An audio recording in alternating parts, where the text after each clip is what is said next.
우리 2021년부터 우리가 계속해서 여름마다 특별 시리즈를 우리가 했습니다. 그래서 2021년에는 구색 맞춤 설교, 그래서 9명의 설교자들이 9가지 색깔의 설교를 같이 여름 동안 나눴고요.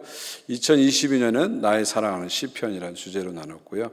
2023년에는 영화관에서 만난 하나님, 우리 설교자들이 영화나 드라마에서 받은 영감을 가지고 말씀을 나눴고요. 작년에는 나의 사랑하는 성경 인물, 그래서 성경 전체에서 자기가 좋아하는 성경 인물 갖고 말씀 나눴고요. 이번에는 나의 사랑하는 책, 이런 중심을 가지고 나눕니다. 그래서 목회자들이 10명의 목회자들이 자신이 감동적으로 읽은 책을 중심으로 해서 이제 앞으로 오늘부터 시작해서 10주간 말씀을 나누려고 합니다. 여러분, 기독교 신앙은 책하고는 뗄 수가 없습니다. 기독교는 한마디로 책의 종교다 이렇게 말할 수 있죠. 성경이란 책에서 기독교의 모든 것이 나왔습니다. 성경이 기독교의 모든 근원이고 모든 것의 기준이다 이렇게 볼 수 있죠. 그래서 감리교 창시자 존 웨슬레는 이렇게 말했습니다. 나는 한 권의 사람이다. I am a man of one book. 나는 성경 한 권의 사람이다. 성경의 사람이다 이렇게 얘기했습니다. 실제로 위대한 신앙의 인물들을 보면은요, 성경이나 책을 통해서 회심한 경우가 많이 있습니다. 예를 들면 어거스틴 같은 경우도 젊은 시절에 자신의 욕망을 쫓아서 방탕한 삶을 살았고요, 진리를 찾아서 방황하는 삶을 살았는데 하루는 정원에서 깊은 갈등과 고민 속에 앉아 있었는데 어디선가 노래소리가 들립니다. 그 노래소리가 뭐냐면 톨레레게, 라틴어로 톨레레게, 집어 읽으라.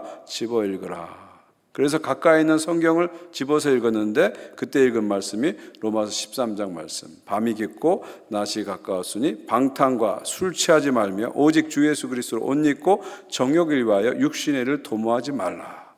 이 말씀을 다 읽고 나서 어거스틴이 이 자리에서 완전히 회심을 하게 됩니다.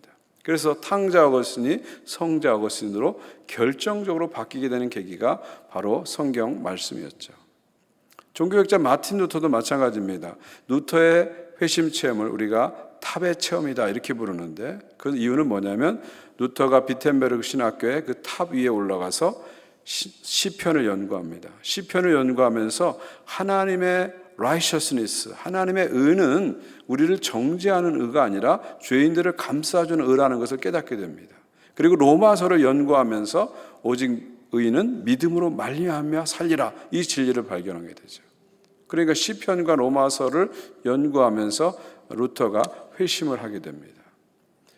요한 웨슬레도 마찬가지입니다. 요한 웨슬레가 원래 성공의 신부였는데 하루는 어느 날 런던의 올더스 게이트가에서 이루어지는 모라비안 집회에 참석하게 됐는데 마침 그때 한 사람이 앞에 나와가지고 루터의 로마서 주석 서문을 읽게 되는데 그 서문을 들으면서 거기서 그가 회심하게 되죠.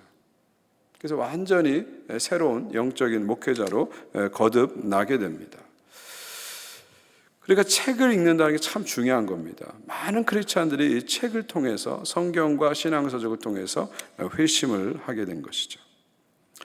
자, 여기서 한 가지 중요한 질문이 생깁니다. 그건 뭐냐면 성경책만 읽으면 되지 굳이 다른 신앙서적을 우리가 읽어야 될 필요가 있을까요? 이런 질문이 떠오르게 됩니다. 아니, 성경책만 읽으면 되지 뭘 또 다른 책을 읽어요? 이렇게 말할 수 있죠. 또 이런 질문을 할 수 있죠. 신앙서적 읽는 건 그래도 이해가 되는데 시나 소설이나 역사책이나 일반 서적을 꼭 읽어야 됩니까? 이것이 우리 신앙에 도움이 됩니까? 아니면 우리 신앙을 멀어지게 하진 않을까요? 이런 질문을 우리가 던질 수 있습니다. 자, 여기에 대한 대답을 찾는 것은 좀 정치한 신학적인 작업이 필요하지만 제가 여러분에게 쉽게 좀 설명을 드리려고 합니다. 하나님이 우리에게 주신 은총은 두 가지가 있죠. 특별 은총, 스페셜 그레이스, 일반 은총, 커먼 그레이스가 있습니다. 그러니까 기독교인에게만 주는 특별 은총이 있고요. 악인과 선인에게 비를 내리신 하나님께서는 모든 사람에게, 믿는 사람이든 안 믿는 사람이든 모든 사람에게 주는 은총이 있어요. 이것을 우리가 일반 은총이라고 합니다. 예를 들면 자연, 이성, 문화, 기술 이런 것은 자연 은총이죠. 이런 점에서 볼 때 성경이나 신앙서적을 통해서도 우리가 하나님의 은총을 받지만 일반 은총의 관점에서 봤을 때는 일반적인 서적을 통해서도 하나님의 은혜를 받을 수 있다는 것입니다. 그래서 우리는 일반 서적도 읽을 필요가 있고 읽는 것이 우리에게 도움이 된다, 이렇게 결론을 내릴 수 있습니다. 여러분이 성경을 봐도 다니엘 같은 경우에는 하나님의 지혜도 배웠지만 그 당시에 갈대아 학문, 바벨론의 학문에도 아주 능통한 사람이었죠. 사도 바울 같은 경우에도 성경에 깊이 지식이 있지만 동시에 일반 학문도 깊은 지식이 있어서 아테네를 방문했을 때는 당시 헬라 철학이나 문학을 가지고 전도한 것을 볼 수가 있습니다. 또 어거스틴 같은 경우에도 헬라 철학에 깊은 조예가 있어가지고 나중에 기독교 교리를 세우는데 헬라 철학을 많이 사용하는 것을 볼 수가 있습니다. 또 우리가 잘 아는 그 웨슬리, 나는 한 권의 사람입니다, 이렇게 말하는 웨슬리도 성경 읽기를 특별히 강조했지만 그 역시 아주 폭넓은 독서가입니다. 문학, 역사, 철학 아주 폭넓게 독서란 폭넓은 독서가입니다. 또 현대 와서는 C.S. 루이스 같은 경우에도 성경을 깊이 연구했지만 동시에 그는 영문학자로서 문학과 신화를 깊이 연구해서 기독교의 변증을 하는데 이것을 적절하게 사용한 것을 볼 수가 있습니다. 대표적으로 칼 바르트, 스위스의 아주 유명한 현대 가장 유명한 신학자인데 그는 이렇게 말했습니다. 성경과 신문을 함께 읽을 때 신문을 성경으로 해석하라. Take your Bible and take your newspaper and read both, but interpret newspapers from your Bible. 이게 무슨 얘기냐면 성경도 읽어야 되지만 신문도 같이 읽어야 된다는 거죠. 이 얘기가 어떻게 나왔냐면요, 당시에 유럽의 크리스찬들이 신앙만을 강조하다가 나치즘에 홀라닥 넘어갑니다. 이성적인 판단이 없이 나치즘에 넘어가가지고 기독교인들이 나치를 추앙하고 나치를 쫓아가는 거예요. 이런 상황에서 칼 바르트가 기독교인들은 성경도 읽어야 되지만 신문도 읽어야 된다. 그래서 균형 잡힌 시각을 가져야 된다. 그래서 역사적, 사회적 책임을 다해야 된다. 그런 의미에서 이 이야기를 한 것입니다. 결론적으로 말씀드리면 성경은 우리 삶의 기준이고 중심입니다. 그러나 시나 소설, 역사책 같은 일반 서적은 일반 은총 차원에서 우리들에게 하나님의 세계를 깊이 있게 이해하는 데 도움을 주죠. 그리고 세상과 사람들을 이해하는 데 도움을 줍니다. 그리고 성경을 지혜롭게 이해하는 데 도움을 준다는 것입니다. 저는 이번 나의 사랑하는 책 시리즈를 통해서 우리 교회 성도들이 균형 잡힌 그 시각을 가진 신앙이 되는데 조금이라도 이 시리즈가 도움이 되었으면 좋겠다는 생각을 갖습니다. 여러분 지금 한국교회를 보면 너무 반지성적이에요. 이상하고 괴상한 일이 너무 많아요. 너무 반지성적이에요. 그리고 반상식적, 비상식적인 모습이 너무 많이 나타나고 있습니다. 그 어느 때보다도 정말 균형 잡힌 신앙이 아주 절대적으로 필요한 시기가 지금 이때라고 생각합니다. 여러분, 강한 신앙보다 더 중요한 것은 균형 잡힌 신앙입니다. 열심 중요하죠. 그러나 열심에서 분별이 떠나가 버리면 가장 위험한 신앙이 됩니다. 분별 있는 열심이 중요해요. 분별 있는 열심. 그 분별 있는 열심이야말로 교회를 세우고 사람을 세우고 하나님 나라를 세울 수 있습니다. 이제 앞으로 계속되는 10번의 설교를 통해서 우리가 하나님의 지혜를 받고 균형 잡힌 신앙을 갖는데 도움이 될 수 있기를 바랍니다. 자, 오늘 첫 시간 제가 다룰 주제는 목민심서입니다. 목민심서. 정약용 선생, 다산 정영 선생의 목민심서. 제가 이 책을 소개받은 것은 제가 신학교 다닐 때 제 존경하는 선배님이 이 책을 꼭 읽으라고 저한테 소개해 줬어요. 그래서 제가 이 책을 3권짜리, 창작가 비평에서 나온 3권짜리 책을 사가지고 읽기 시작했습니다. 제가 이사를 많이 다니다 보니까 이사 다닐 때마다 책을 많이 버립니다. 많이 버려요. 근데 이사를 그렇게 많이 다녔어도 그때 찬 이 목민심서를 지금도 제가 가지고 있고 제 서재에 꽂아놓고 수시로 보고 있습니다. 오늘 저는 제가 감동받은 이 목민심서를 가지고 세 꼭지로 나누어서 세 가지 소주제로 나누어서 여러분하고 이야기를 나누려고 합니다. 첫 번째는 정약용은 누구인가? 두 번째는 목민심서는 어떤 책인가? 세 번째는 목민심서에서 발견한 성경적인 메시지는 뭔가? 이렇게 세 가지를 가지고 나누려고 합니다. 첫 번째로 정약용, 그는 누구인가? 1762년에 태어나서 1830년에 죽은 정약용, 그는 누구인가? 여러분, 다산 콜센터 들어봤나요? 서울시가 운영하는 민원 전화가 다산 콜센터입니다. 왜 다산인 줄 아세요? 정약용과 목민심서의 정신을 반영해서 다산 콜센터 이렇게 부른 거죠. 이 사람이 누군지 아십니까? 모르시나요? 우리 성민이 누구죠? 정몽주? 정혜인, 네, 정혜인입니다. 여러분, 정혜인 아시죠? 이 정혜인은 누구냐면 정약용 선생의 6대 후손입니다. 정약용 선생 6대 후손. 정약용 선생에게 아들 둘이 있었는데 둘째 아들 정학유의 직계입니다. 직계 후손이에요. 그래서 이 정혜인은 자기가 정약용의 후손인 것을 늘 자랑스럽게 생각합니다. 자세히 보시면 둘이 닮았어요. 닮았죠? 그죠? 할아버지, 6대조 할아버지하고 우리 정혜인하고 닮았어요. 예, 닮았어요. 안 닮았나요? 닮은 것 같죠? 예, 피는 모성인 것 같습니다. 자, 의외로 다산 이런 말 많이 들어봤고 정혜인은 아는데 정약용은 잘 모르는 것 같아요. 사실은 정약용은 아주 중요한 인물입니다. 2012년에 유네스코에서 세계 기념 인물을 선정할 때 동양인 최초로 선정된 인물이 정약용입니다. 뭐 중국 사람도 안 들어갔어요. 일본 사람도 안 들어갔어요. 동양인 최초로 선정된 인물이 정약용입니다. 그러니까 세계가 인정하는 인물이다 이렇게 볼 수가 있죠.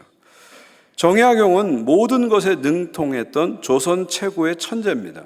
어떤 사람은 동양의 미켈란자로다 이렇게 부릅니다. 왜냐하면 그는 정치, 경제뿐만 아니라 의학, 예술, 문화, 천체, 기상 전 분야, 건축까지 전 분야를 섭렵한 통섭한 그런 그 천재다, 통합형 선재다 이렇게 볼 수 있습니다. 이 아버지가 정재원인데 이 아버지는 남인 출신입니다. 이 당시에 정권을 잡고 있는 세력들은 서인 출신의 노론들입니다. 이 노론이란 말이 늙어서 노론이 아니라 아주 고리타분하고 보수적이다 그래서 노론이라고 하는데 이 노론이 정치를 꽉 잡고 있어요.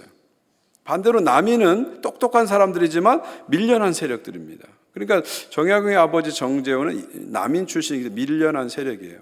그런데 학문적으로는 아주 깊은 지식이 있습니다. 그가 올라간 벼슬은 진주 목사, 요즘 말하면 진주 시장까지 이제 올라간 게 최고의 벼슬이었습니다. 자, 정약용은 4살 때 천자문을 띌 정도로 천재였고요. 7살 때부터 시를 졌다고 합니다. 자, 정약용이 7살 때 진 시입니다. 작은 산이 큰 산을 가렸으니 멀고 가까움이 다르기 때문이네. 7살짜리가 진 시입니다. 7살짜리가. 자, 이 시는 뭘 말하는 걸까요? 원근법을 얘기하는 겁니다. 그러니까 앞에 있는 산이 큰 산이 아닌데 나한테 크게 보이는 것은 앞에 있는 산이 큰 산이기 때문에 그런 게 아니라 나하고 거리가 가깝기 때문에 크게 보이는 것이죠. 그거를 원근법을 7살짜리가 깨닫고 시를 졌다는 거죠. 그러니까 아주 천재적인 소양이 있었던 사람이라는 것을 볼 수가 있습니다. 특별히 정약용의 특징은 뭐냐면 문과, 이과를 모두 잘하는 뛰어난 천재입니다. 요즘 말로 하면 국어도 잘하고 수학도 잘하는 거예요. 역사도 잘하고 화학, 생물도 잘하는 통합형 천재다 이렇게 보시면 됩니다. 그가 과거가 급제해서 관리가 됐는데 그의 인생을 바꿔놓는 결정적인 만남이 있습니다. 누구하고 만남일까요? 정조하고의 만남입니다. 조선의 22대 왕 정조와의 만남이 그의 인생을 완전히 바꿔놓습니다. 과거에 장원 급제한 정약용을 보면서 정조는 한눈에 그를 알아보게 됩니다. 그리고 늘 가까이 두고 그와 상의하고 토론하고요. 문제가 생기면 항상 정약용에게 해결책을 가져오라고 얘기합니다. 그래서 정약용하고 정조는 일종의 브로맨스, 그 남자끼리의 아주 뜨거운 찐 우정을 나눈 그런 사이죠. 드라마 이산이라는 거 아시죠? 한 40%의 시청률을 기록한 아주 인기 있는 드라마인데 이 이산이라는 드라마를 보게 되면 정조와 정약용의 그 브로맨스, 찐 우정이 아주 중간중간에 자주 나옵니다. 저는 그런 생각을 해봐요. 역사는 가정이라는 걸 할 수 없지만 만약 가정했을 때 정조하고 정약용의 이 조합, 이게 엄청난 조합이거든요. 둘 다 천재예요. 천재가 천재를 알아본 거죠. 또 두 사람의 특징은 뭐냐면 실용주의입니다. 그 당시에 뭐 당파 싸움하면서 노론이 소론이 남인 서인 막 싸울 때 그거 필요 없다는 거예요. 백성들의 삶을 실질적으로 개선하고 나라를 개혁하고 조선을 새롭게 하는 게 중요하지 그 당파가 무슨 소용이냐. 이게 정조의 생각이고 남인 출신인 정약용의 생각이에요. 둘이 그런 면에서 딱 맞은 겁니다. 그리고 양반이라고 해서 놀고 먹을 게 아니라 양반도 일을 해야 된다. 이런 생각을 가진 사람이 정조고 정약용이에요. 이 두 사람의 생각이 잘 맞았는데 이 두 사람의 생각대로 조선이 개혁됐다면 일본보다 훨씬 우리가 앞섰을 겁니다. 메이지 유신보다 더 먼저 유신을 해가지고 식민지를 당하지 않았을 거고 역사가 완전히 다르게 쓰였을 텐데 또 역사는 그렇게 가지 못했죠. 어쨌든 정약용과 정조의 이 만남은 아주 중요한 만남이었죠. 특히 정조는 누구죠? 사도세자의 아들이죠. 할아버지가 영조고 영조가 자기 아들 사도세자를 뒤주에 가져가지고 죽게 하잖아요. 이 정조는 그 사도세자의 아들이고 영조의 손자입니다. 자기 아버지가 그렇게 비참하게 죽은 걸 안 다음부터 너무 가슴이 아픕니다. 이 정조는 효심이 가득한 사람이에요. 그래가지고 자기 아버지를 아주 좋은 능에 모시죠. 어디다 모시냐면 수원, 화성이라 그러죠. 그 당시 화성이라 수원에 모십니다. 그리고 그 화성을 가장 이상적인 도시로 만들 계획을 갖습니다. 그 자신의 이상에 맞는 아주 혁신적이고 새로운 도시를 만드는 계획을 갖게 되고요. 그 계획을 진두지휘하는 총책임자로 정약용을 임명하게 되죠. 그래서 정약용이 화성건설, 수원성 건설의 총책임자로 일을 하는데 그의 천재성이 여기서 이제 드러나게 됩니다. 예를 들면 배다리, 배를 연결해서 다리를 만드는 거예요. 이 당시에는 강에 다리를 놓는다는 건 생각을 못하는 시대였는데 정약용은 배를 연결해서 다리를 놔가지고 물자를 쉽게 수송한 겁니다. 아주 혁명적이고 천재적인 발상이죠. 그 다음에 정약용이 개발한 거중기. 이 거중기는 뭐냐면 요즘 말로 하면 크레인입니다. 옛날엔 다 돌을 다 이렇게 들었는데 이 거중기를 이용해가지고 돌을 쉽게 들어가지고 공사를 빨리빨리 할 수 있게 도와준 거죠. 그래서 실제로 정약용이 진두지휘하면서 공사 기간이 엄청나게 단축됩니다. 2년 9개월 만에 수원성, 화성이 완성이 되게 됩니다. 공사비도 엄청나게 줄이고요. 백성들의 노역도 줄어들게 됩니다. 그러니까 정약용은 건축, 법률, 행정, 예술, 천체, 기상까지 다양한 분야의 식견을 갖춘 아주 실용적인 인재, 천재라고 볼 수가 있죠. 그래서 정조가 언제든지 해결되지 않는 일이 있으면 정약용이 항상 물어봐요. 그러면 정약용은 어떻게 하든 해결책을 가져오는 거죠. 심지어 의학 문제에서 해결책을 가져옵니다. 그 당시에 천연두가 유행했을 때 정약용에게 해결책을 제시하니까 정약용이 천연두 예방법을 가지고 오죠. 의학에도 이렇게 뛰어난 사람입니다. 또 그는 왜 노인이 되면 눈이 안 보일까? 여기도 연구하고 그래서 안경을 이제 쓰기 시작하고요. 조선시대 인물 초상화로서는 거의 유일하게 안경을 쓴 인물이 이제 정약용인 걸 볼 수 있죠. 그만큼 그가 학문을 깊이 연구하고 책을 많이 보다 보니까 눈이 나빠지게 되고 안경을 쓴 초상화가 아주 특별하게 보여지게 되는 것입니다. 그러니까 제가 봤을 때는 정약용은 적어도 100년을 앞서가는 인물이었다 이렇게 볼 수 있습니다. 또 하나 정약용의 인생을 바꾼 또 하나의 만남이 있는데 그것은 바로 천주교와의 만남입니다. 정약용은 천재로서 학문적 호기심이 많았습니다. 그래서 새로운 학문을 계속 배우려고 했죠. 그래서 그때 다른 학자들과 함께 남인 학자들과 함께 뭘 배우냐면 서학을 배웁니다. 이 서학이 뭐죠? 천주교죠. 그 당시에 천주교를 종교로 보지 않고 서학, 서쪽에서 온 학문에서 서학이라고 했어요. 그래서 자기 형 정약전, 정약종과 함께 삼형제가 모두 서학을 배우고 실학자 이벽, 이승훈과 함께 서학을 공부하게 됩니다. 공부하고 거기서 은혜를 받고 감동을 받아서 세례를 받습니다. 사도 요한이라는 세례명을 갖고 정약용이 세례를 받게 됩니다. 물론 나중에 정치적 문제에 휘말려 가지고 자기가 신앙을 부인하는 공식적인 성명서를 발표하긴 하지만 그래도 한 번 세례받은 것은 인정되기 때문에 한국 천주교에서는 정약용을 지금까지도 천주교인으로 인정하고 있습니다. 자, 당시에는요, 서학을 믿으면, 천주교를 믿으면 멸문지하를 당합니다. 본인뿐만 아니라 집안 전체가 다 죽는 거죠.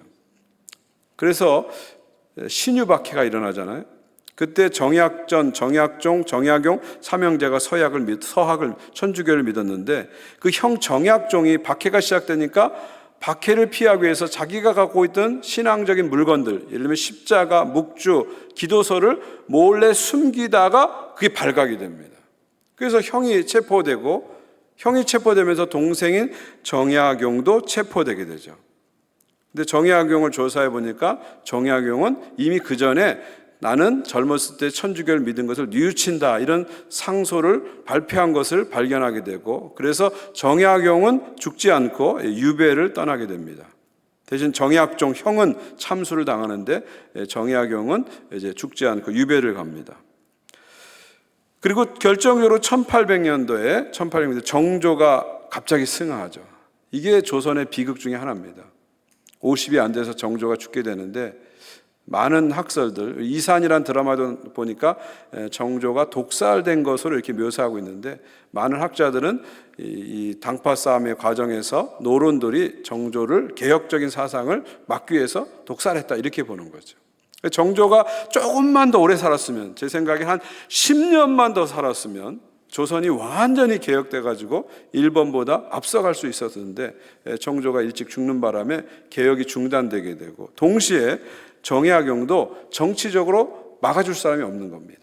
그래서 정약용이 1800년에 정조가 승함으로써 이제 유배를 떠납니다. 언제까지요? 18년 동안 유배 생활합니다. 1800년에 유배를 떠나서 1818년까지 유배 생활하는데 유배한 곳이 주로 어디서 있냐면 전라도 강진에서 유배 생활합니다.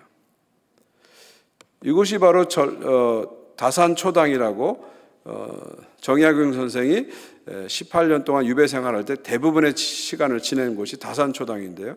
제가 작년에 여기를 갔다 왔습니다. 작년 3월 4일에 여기를 방문해 가지고 제가 찍은 사진입니다. 다산초당. 다산 정약용 선생이 여기서 유배 생활을 하면서 어린이들도 이렇게 가르치고 학문도 연구하고 책도 쓰신 겁니다. 여기가 이제 강진에 있습니다. 강진. 제가 그때 여행을 할 때 코스를 해남, 강진, 보성, 벌교 이렇게 여행을 했는데 이 코스가 너무 좋더라고요.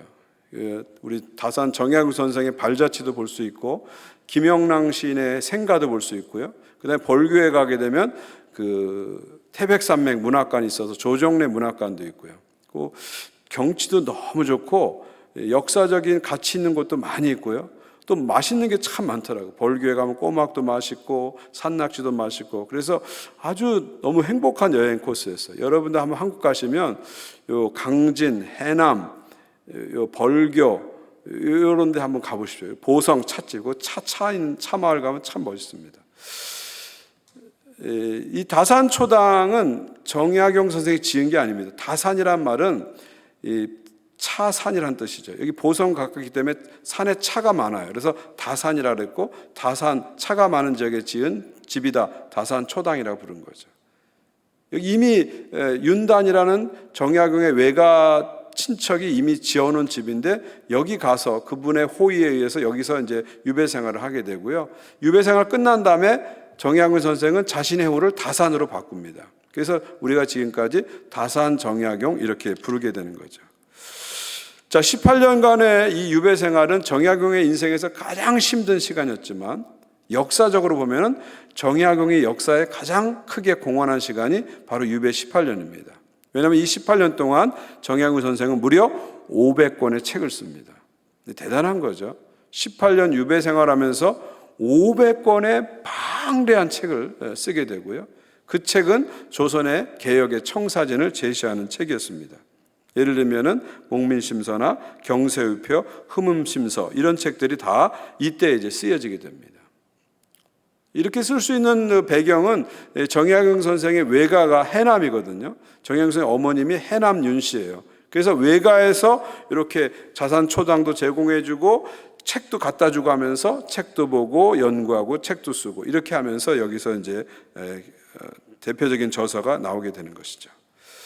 자, 두 번째, 목민심서는 어떤 책인가? 자, 강진에서 이제 유배 생활하면서 백성들의 삶을 이제 보게 됩니다.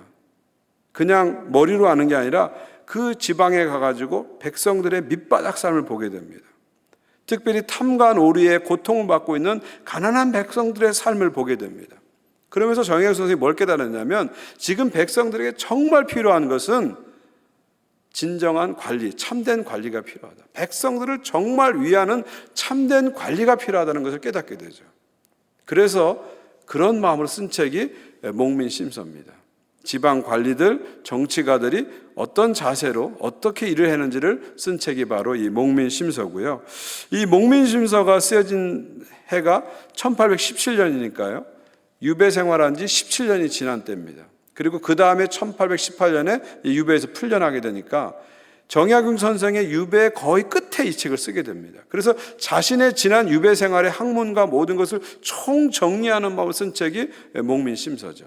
그래서 정약용 선생의 책 중에서 최고의 역작이라고 부르는 이유도 여기에 있는 것이죠. 이 목민심서는 12개 항목을 만들어서 목민관, 지방 관리와 정치가들의 할 일과 자세를 이렇게 설파하고 있는데요. 특별히 정약용 선생이 목민심서에 강조한 것은 청렴입니다. 목민심서 이렇게 말합니다. 청렴은 수령된 자의 본연의 의무로서 모든 선정의 원천이 되고 모든 덕행의 근본이 된다. 청렴하지 않고 목민과 노릇을 제대로 하니는 아직 없다. 그래서 청렴을 제일 중요하게 관리의 중요한 정치가의 가장 중요한 덕목으로 보게 되죠. 그러면서 그가 한 말이 청심입니다. 관리는 마음이 깨끗해야 된다. 청심을 가져야 된다. 그래서 목민의 근본, 이 관리의 근본, 정치가의 근본은 청렴이고 정치는 백성을 위함이고 다스림은 백성을 살리는 것이다. 이것이 이제 목민심서의 큰 내용이다. 이렇게 보시면 됩니다. 자, 마지막 세 번째입니다. 목민심서를 통해서 얻은 성경적 메시지입니다. 저는 목민심서를 개인적으로 이렇게 읽으면서 제 목회에 많은 도움을 받았고요. 저의 영적으로도 많은 도움을 받았습니다. 예를 들면 이런 이야기가 있습니다. 목민심서에 날이 밝기 전에 일어나서 촛불을 켜놓고 세수한 뒤에 옷을 정돈하여 입고 띠를 띠고 묵묵히 단정히 앉아서 정신과 기운을 함양한다. 조금 뒤에 드디어 생각의 실마리를 풀어서 오늘 마땅히 해야 할 일을 찾는다. 힘써서 사욕을 끊어버리고 한결같이 천리만을 따르도록 하여야 한다. 저 이걸 읽으면서 이거 큐티 아닙니까? 큐티? 우리 큐티잖아요. 아침에 일어나면 몸과 마음을 단정히 하고 촛불을 켜놓고 묵상을 하는 거예요. 기도를 하는 겁니다. 말씀 보고 기도하는 거죠. 그리고 오늘 할 일, 마땅히 해야 할 일이 뭔지를 찾는 겁니다. 우선순위가 뭔지를 정돈을 하는 거예요. 그리고 내 욕심을 버리고 천리, 하늘의 뜻을 찾아서 오늘 하루를 살아가는 거예요. 저는 이것이 목회자들이 날마다 해야 할 묵상의 과정이라고 생각해요. 아침에 일어나서 몸과 마음을 단정히 하고 촛불을 켜놓고 말씀 묵상하고 기도하면서 오늘 내가 할 일이 뭔지를 찾고 우선순위가 뭔지를 분명히 찾고 내 욕심을 최대한 내려놓고 천리, 하늘의 뜻, 하나님의 뜻을 따라서 살도록 마음을 조정하는 것, 몸을 조정하는 것, 삶을 조정하는 게 이게 태도죠. 이것은 목회자뿐만 아니라 우리 모든 크리스찬들이 해야 할 일입니다. 매일 아침마다 헐레벌떡 그냥 하루를 그냥 살지 마시고요. 몸과 마음을 정돈하고 단 5분이라도 고요히 하나님 앞에 서가지고 마음을 정돈하고 내가 오늘 해야 할 일이 뭔가 이렇게 꼽아보시고 우선적으로 할 일이 뭔지를 한번 생각해 보시고 오늘 하루도 내 욕심대로 살지 않고 하늘의 뜻을 따라 살게 해주십시오. 하나님 뜻대로 살게 해주십시오. 이렇게 기도하고 매일 하루를 시작하는 거죠. 이것이 곧 크리스찬의 삶이라는 생각이 듭니다. 또 목민심서에서 정약용은 이런 말 합니다. 목민관이 되면 그 몸에 모든 화살이 집중하는 관역과 같은 존재가 되는 것이니 한 번 말하고 한 번 행동한 것을 근신하지 않을 수 없다. 저는 이 말을 읽으면 공감이 됐어요. 정치가가 되고 관리가 된다는 것은 화살을 맞는 관역이 된다는 거죠. 목회자가 된다는 것은 화살을 맞는 관역이 되는 거거든요. 장로님이 된다는 것도 화살을 맞는 관역이 되는 거고, 뭔가 어느 공동체에서 리더가 된다는 것은 화살을 맞는 관역이 되는 거예요. 사람들이 다 리더를 지켜보고 있고 항상 쏠 준비를 하고 있는 겁니다. 그렇기 때문에 리더들은 항상 말과 행동을 조심해야 돼요. 항상 나를 화살의 관역처럼 보고 있다는 걸 생각하고 말 한마디 할 때마다, 행동 하나 할 때마다 더욱 조심해야 됩니다. 그게 정치가의 자세고 리더의 자세고 우리 모두가 가져야 할 자세라는 것입니다. 마지막으로 한 가지 좀 길지만 제가 인용해 드리면요, 저도 감동을 받은 부분을 한번 읽어 드릴게요. 노래와 풍악 소리는 백성의 원성을 격발케 하는 것이다. 내 마음이 즐거우니 좌우에 있는 사람의 마음도 다 즐겁다 해도 온 성내의 마음이 반드시 다 즐거운 것이 아니다. 그 중에 단 한 사람이라도 춥고 배고프며 빈곤하며 궁핍한 자가 있거나 혹은 감옥에 갇혀 울부짖으며 하늘을 봐도 빛이 없고 참담하여 세상을 살아가는 즐거움이 없는 사람이 있어서 한 번 풍악 소리를 들으면서 반드시 이마를 찌푸리고 눈을 부릅뜨고 길에서 욕하고 하늘을 저주할 것이다. 굶주린 자가 이 노랫소리와 풍악 소리를 들으면 더욱더 그 줄인 것을 한탄할 것이다. 참 많은 걸 생각하는 말 아닙니까? 내가 즐겁고 내 주위 사람이 즐겁다고 해서 모든 사람이 즐거운 게 아니라는 겁니다. 내가 즐겁다고 해서 풍악을 울리면 정말 고통받는 사람은 그 풍악 소리를 들으면서 상처를 받고 더 고통 속에 들어간다는 거죠. 내가 즐거워도 내 즐거움의 소리 때문에 남이 고통스럽다면 내 즐거움을 양보할 수 있고 희생할 수 있어야 된다는 거죠. 그게 리더의 자질이고 그게 우리가 살아갈 삶의 기본 자질이라는 겁니다. 이것은 사도 바울의 정신과 일치합니다. 고린도서 10장 23절 24절에 사도 바울은 이렇게 말하죠. 모든 것이 가하나 모든 것이 유익한 것이 아니요 모든 것이 가하나 모든 것이 덕을 세우는 것이 아니니 누구든지 자기의 유익을 구하지 말고 남의 유익을 구하라. 내가 다 할 수 있다고 다 해서는 안 된다는 거예요. 리더들은 내가 다 할 수 있지만 내가 이렇게 함으로 다른 사람이 상처를 받거나 다른 사람이 고통을 받는다면 희생할 수 있어야 되는 거죠. 나의 자유만을 주장하는 것이 아니라 공동체 적을 위해서 고통받고 연약한 사람을 배려해서 그 사람을 위해서 내가 희생할 수 있어요. 이게 진정한 리더의 삶이다. 그렇게 정혜영 선생은 말씀하는 것이죠. 정혜영 선생의 한 유명한 말, 시민여상. 사실 이 말은 정혜영 선생이 한 말이 아니라 맹자에서 인용하신 건데 그 책에 이 목미스에서 아주 중요하게 다룹니다. 시민여상. 백성을 다친 사람 돌보듯 하라. 관리나 정치가가 백성을 마음대로 조종할 수 있고 다스릴 수 있고 군림할 수 있다. 이렇게 생각하지 말라는 거예요. 백성을 바라볼 때 환자처럼 다친 사람처럼 생각해서 내가 저 사람을 어떻게 돌볼 수 있을까? 저 고통을 어떻게 좀 줄여들 수 있을까? 이런 마음으로 접근하라는 거죠. 그러니까 백성을 볼 때 군림하고 다스리고 조종하고 이용하려고 하지 말고 백성을 볼 때 불쌍히 여기고 환자처럼 다친 사람처럼 여기면서 어떻게 도와줄까? 그런 국률의 마음으로 정치를 하라. 그런 마음입니다. 이 시민 여상의 정신은 우리에게도 다 해당되는 것 같아요. 우리가 사람을 볼 때마다 항상 시민 여상의 마음으로 내가 저 사람 위에 군림하려고 하고 막 이용하려고 하고 막 조종하려고 하고 그런 마음으로 인간을 대하지 말고 항상 저 사람은 아픈 사람이다. 저 사람이 어려운 사람이다. 이렇게 국률을 여기는 마음을 갖고 도와주고 배려하고 섬기는 그런 마음으로 사람을 대하라. 그런 마음이죠.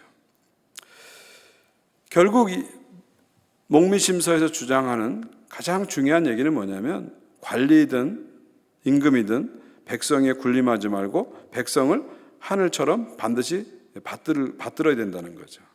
땅을 하늘처럼 받들고 사랑해야 된다는 것이죠. 땅을 하늘처럼 받들고 사랑해야 된다. 이것이 결국 예수님의 마음 아니겠습니까? 목자의 마음 아니겠습니까?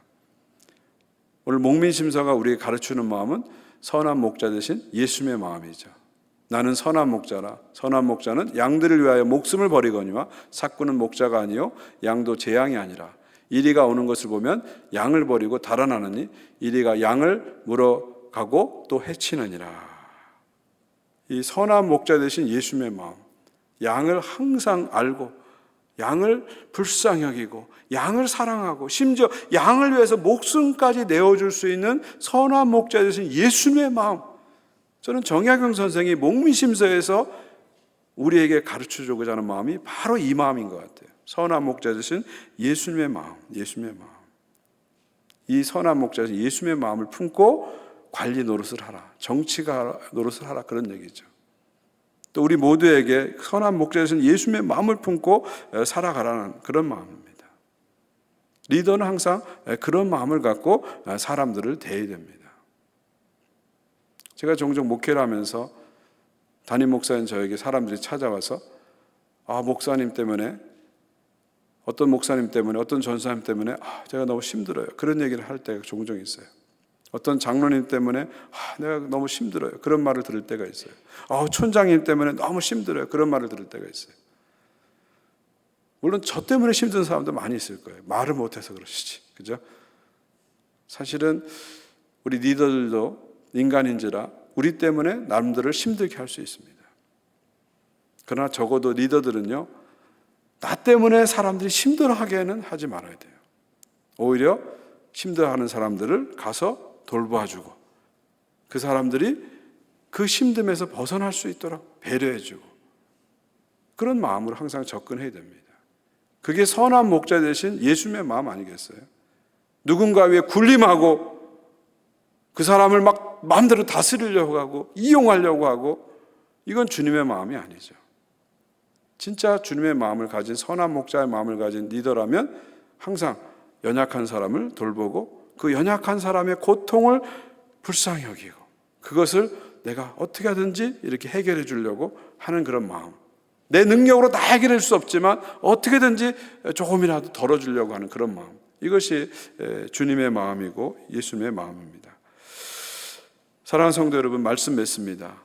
저와 여러분 목자입니다. 여러분과 저는 누군가에게 목자입니다. 그렇죠? 부모는 자녀에게 목자가 되는 거고요. 선생은 학생에게 목자가 되는 것이고, 촌장은 촌원들에게 목자가 되는 것이고요. 우리 장로님들과 목회자들은 교인들에게 목자가 되는 것입니다. 그래서 우리는 항상 이 선한 목자의 마음을 가지고 살아야 됩니다. 그것이 바로 예수님의 마음이죠. 사람을 하늘처럼 받들고 섬길 수 있어야 됩니다. 그래서 나를 통해서 사람들이 세워지고 세상이 밝아지고 그런 역사들이 일어나기를 우리는 항상 바라면서 그렇게 살아가야 됩니다.